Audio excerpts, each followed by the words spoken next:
I was thinking about things that affect people's groupings. A lot of people struggle getting their groupings tighter, and of course, we always talk about the form, the mechanics, follow through, like all the mechanical that goes into that.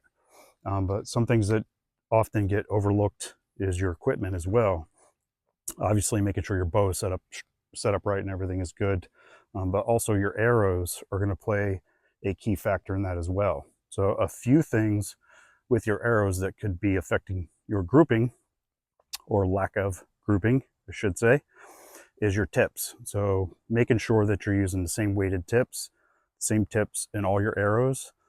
If you get new arrows or change anything out, making sure that you're using the same ones all the time. Because when you start buying different ones, they might get mixed up. And that could be something that affects it too. Also, your nocks, making sure you're using the same nocks. You have a good nocks on your arrows, same ones, is going to be important. And then lastly, the last thing is making sure that your arrows are straight. Get a little arrow spinner. You can spin them in your hand too. I'm not very good at it, so I'm not going to demonstrate it. But making sure they're straight, obviously, and then also making sure all your arrows are cut at the exact same length. So same arrows, cut at the same length, with the same tips, with the same nocks, is going to make a difference in your groupings and your overall accuracy as well.